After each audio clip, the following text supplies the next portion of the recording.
Hi friends, అందరూ ఎలా ఉన్నారు? బాగున్నారా? Welcome to our channel. ఈరోజు నేనైతే స్పెషల్ ఎగ్ దమ్ బిర్యానీ చేద్దాం అనుకుంటున్నా.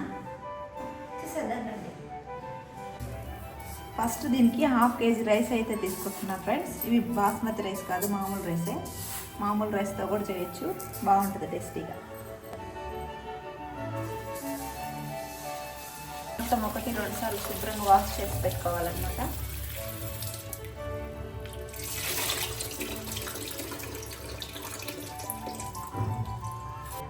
రెండు సార్లు కడిగిన తర్వాత బియ్యాన్ని నానబెట్టుకోవాలన్నమాట. ఒక అర్ధగంట సేపు నానబెడితే చాలు. ఫస్ట్ ఇలా వెడల్పుగా ఉన్న కడాయి తీసుకోండి, బాగుంటుంది.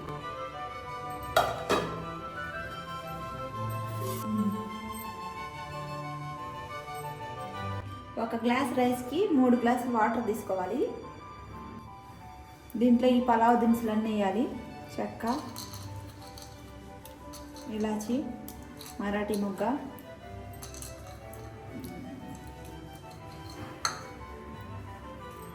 నెక్స్ట్ సాల్ట్,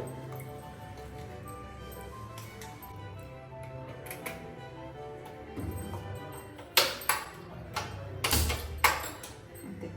స్టవ్ వెలిగించి స్టవ్ మీద పెట్టండి. ఈ వాటర్ బాగా తెరలాలన్నమాట. తెరిలినప్పుడు రైస్ వేయాలి దీంట్లో. యూట్యూబ్లో ఎన్ని వీడియోస్ చేసి పెట్టినా ఏం చేసినా వ్యూస్ అసలు రావట్లేదు. ఏం జరుగుతుందో ఏమో. కొంతమంది 3 నెలలుగా మానిటైజేషన్ అయింది, 2 నెలలుగా మానిటైజేషన్ అయింది అని చదువుతుంటారు. మరి వాళ్ళందరికీ వ్యూస్ వస్తున్నాయి, నా వాటికి అసలు వ్యూస్ రావట్లేదు. ఏందా మరి? ఆ వీడియోలు కొంచెం బాగానే ఉంటాయి చూడటానికి, ఏం జరుగుతుందో ఏమో. అంటే వాళ్ళ వీడియోలు బాగాలేవని కాదు నా ఉద్దేశం. వాళ్ళకి అమ్మటంటే మానిటైజేషన్ అవుతుంది, నా దానికి ఎందుకు కావడం లేదు. బట్ అయినా వచ్చేదాకా పోరాడుతూనే చేస్తూనే ఉంటా. ఏదేమైనా నేను అనుకోలేదు సాధించే తీరు. సబ్స్క్రైబర్స్, మానిటైజేషన్, వాచ్ టైం అన్నీ జరిగేదాన్ని చేస్తూనే ఉంటా ఫ్రెండ్స్.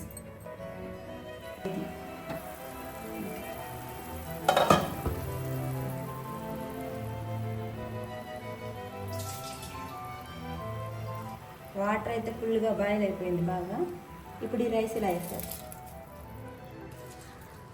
రైస్ వేసేటప్పుడు జాగ్రత్త అండి, చేతి మీద పడిందంటే చేయి కాలేదు అనమాట. అందుకని నిదానంగా వేసుకుంటా.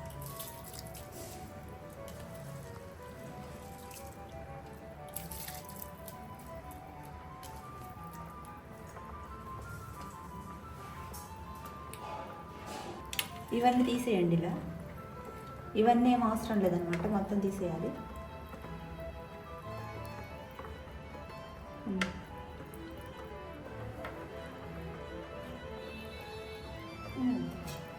మొదలెట్టు.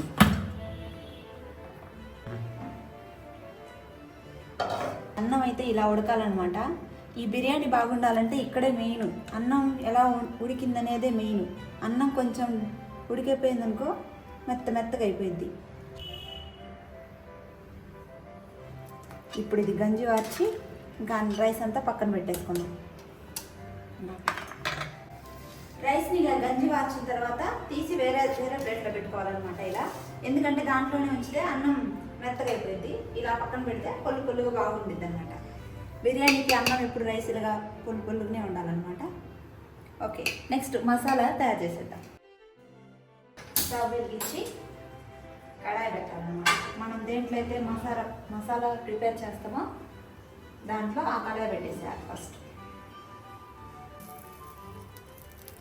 ఆయిల్ అయితే 3 టేబుల్ స్పూన్లు పోయండి.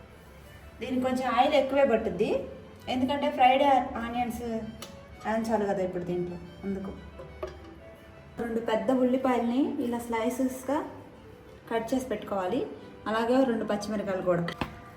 వీటిల్లో సగం ఫ్రైడ్ ఆనియన్స్ చేయాలి, సగం మసాలాలో. ఆయిల్ అయితే బాగా హీట్ ఎక్కింది. ఇప్పుడు ఆనియన్స్ వేస్తాను.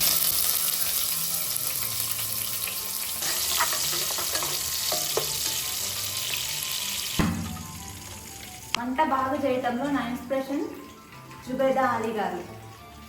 మేడం మీ వంటలు చూసేనండి నేను వంట ఎట్లా చేయాలని నేర్చుకున్నా. మీరు చేసేలాగే అంతమందికి ఏదో ఒక రోజు ఖచ్చితంగా వంట చేసి పెడతా. నేను మిమ్మల్ని చూసి నేర్చుకున్నది.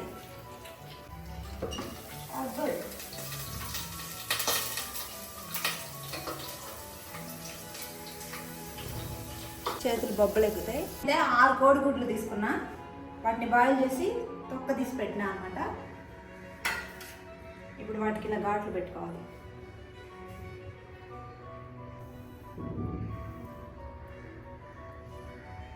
దీనికైతే ఘాట్లు పెట్టాల్సిన అవసరం లేదు, ఆల్రెడీ మొత్తం పగిలిపోయింది. అదే ఆయిల్లో లైట్గా కారం, పసుపు వేసేసి మన కోడిగుడ్లు అయితే వెంటనే మూత పెట్టేసుకొని ఇలా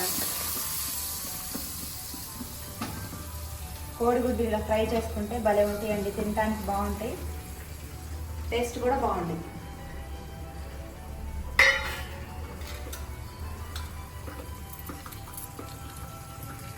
ఎప్పుడు నేను వేయలేదు ఇది. ఓకే, గుడ్లు అయితే వేగిపోయినాయి, ఇలా బంగారు కలర్లో రావాలన్నమాట. తింటుంటే భలే టేస్టీగా ఉంటుంది అన్నమాట ఇది.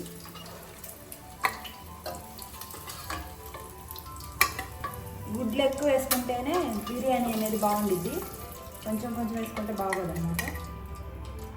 మేము ఇప్పుడు ఇంట్లో ఉంది ఇద్దరమేనైనా 6 గుడ్లు వేసి చేస్తున్నాను అనమాట. నేను అంతగా గుడ్లు ఎక్కువ తిన్ను, మా ఆయనే మొత్తం తింటాను, నేను ఒక గుడ్డే తింటాను.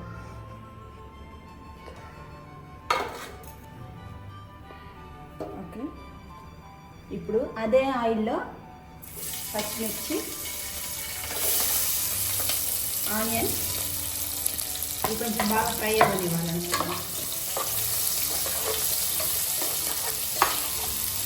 ఆవు దినుసులు ఉన్నాయి కదా, హోల్ గరం మసాలా, ఇది మొత్తం వేసేసారు.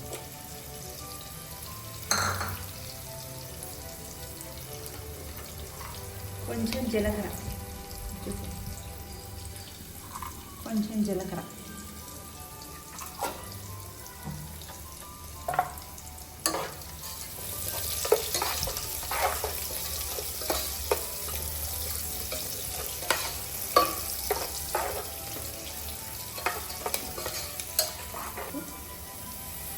ఇప్పుడు కొంచెం ఫ్రెష్గా ఉండే అల్లం పేస్ట్, అల్లం వెల్లుల్లి పేస్ట్ని కొంచెం పచ్చివాసన పోయేదాకా ఫ్రై చేసుకోవాలన్నమాట. ఓకే, ఇప్పుడు దీంట్లో పెరుగు,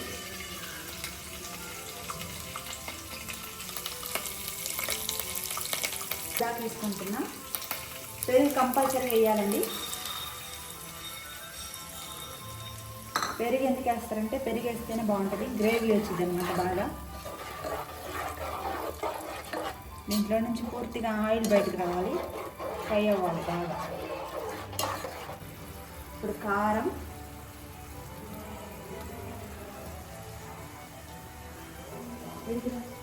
పసుపు,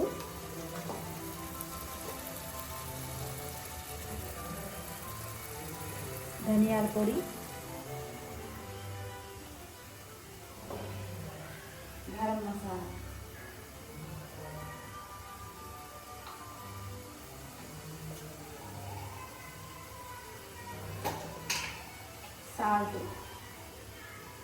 సాల్ట్ ఆల్రెడీ రైస్ వేసినాం కాబట్టి ఇప్పుడు కొంచెం చూసి వేసుకోవాలి. ఇవన్నీ కలపాలి.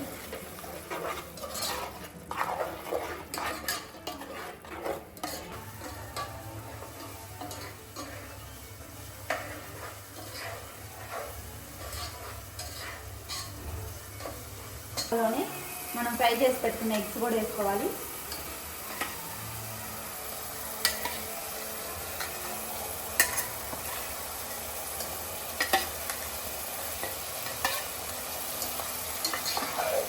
ఈ మసాలా ఈ ఎగ్స్ కూడా పట్టేటట్టు బాగా కలుపుకోవాలి. ఒక 2 minutes.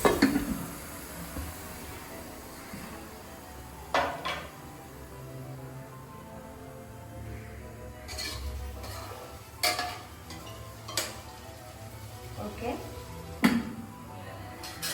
స్టవ్ ఆఫ్ చేసి కింద పెట్టండి. ఈ మసాలా ఉందిగా, ఈ మసాలా నుంచి సగం మసాలా బయటికి తీసేయాలన్నమాట. ఎగ్స్ అన్నీ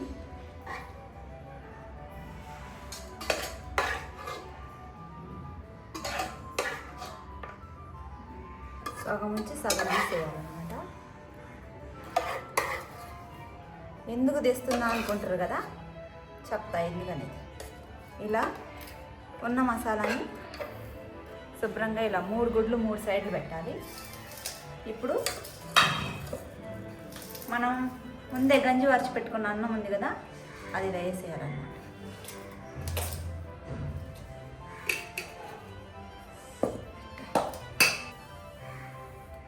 ఇలా ఒక లేయర్ లాగా వేసేయాలి.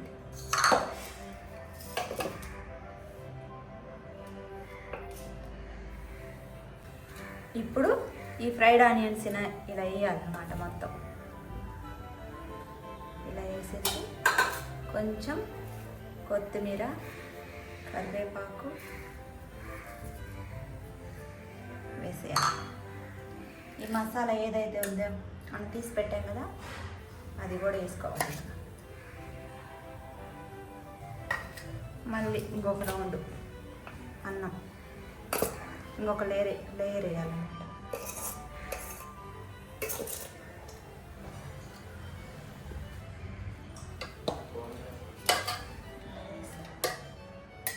మళ్ళీ ఎగ్స్, మనం తీసి పెట్టిన ఎగ్స్ ఉన్నాయి కదా, ఆ ఎగ్స్ మీద 3 సైడ్లు పెట్టేసి ఈ మసాలా అంతా ఇందులో వేసేయడం.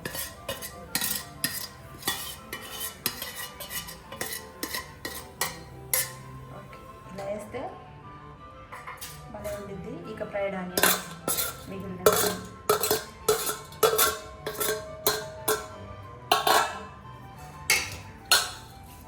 కరివేపాకు, కొత్తిమీర వేసి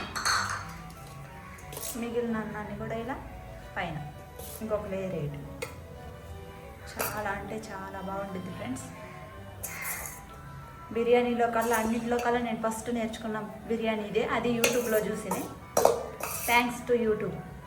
అంతకుముందు నాకు వంటలు సరిగా వచ్చాయే కాదు, నేను అన్ని వంటలన్నీ యూట్యూబ్లో చూసి నేర్చుకున్నా. ఈరోజు మా ఫ్యామిలీలో వాళ్ళు హ్యాపీగా తింటారంటే దానికి కారణం యూట్యూబ్.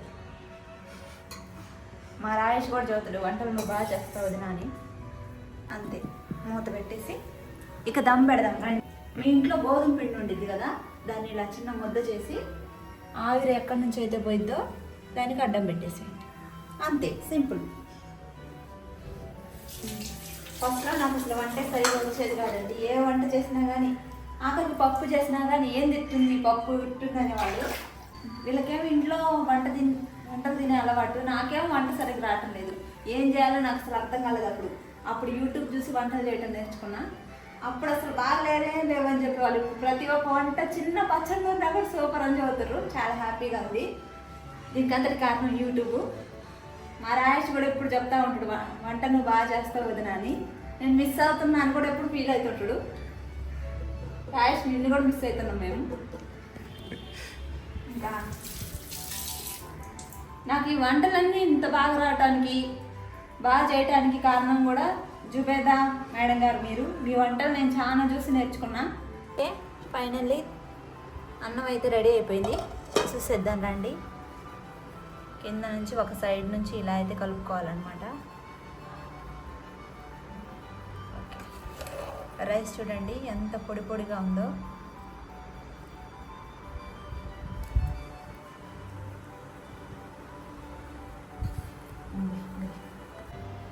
లోపల ఎగ్స్ ఉంటాయి కదా, ఈ ఎగ్స్ని ఇలా స్మాష్ చేసి రైస్లో కలుపుకోండి. చాలా అంటే చాలా టేస్టీగా ఉంటుందన్నమాట. స్పెషల్ టేస్ట్ వచ్చింది బిర్యానీకి. అన్ని ఎగ్స్ కాదండి, 1-2 ఎగ్స్ మాత్రమే. మిగతా ఎగ్స్ అన్ని ఇలాగే ఉంచుకోవాలన్నమాట రైస్లో. ఈ ఎగ్ ముక్కలు అక్కడక్కడ తగులుతుంటే టేస్ట్ బాగుంటుంది అనమాట. ఇక అంతే, సర్వ్ చేసుకోవడం. ప్లేట్లకి తీసేసుకోండి.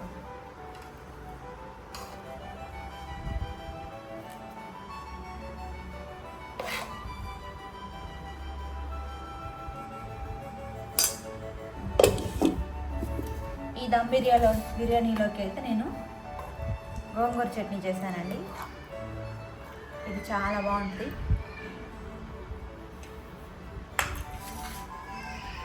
అంతే, ఎగ్ దమ్ బిర్యానీ రెడీ అయిపోయింది. అంతే, ఎగ్ దమ్ బిర్యానీ రెడీ అయిపోయింది. హ్యాపీగా ప్లేట్లో సర్వ్ చేసేసుకొని తినేయటమే. వీడియో చూసే వాళ్ళందరికీ చాలా చాలా పెద్ద థ్యాంక్స్ అండి. అందరూ లైక్ చేయండి, షేర్ చేయండి ప్లీజ్. My channel subscribe.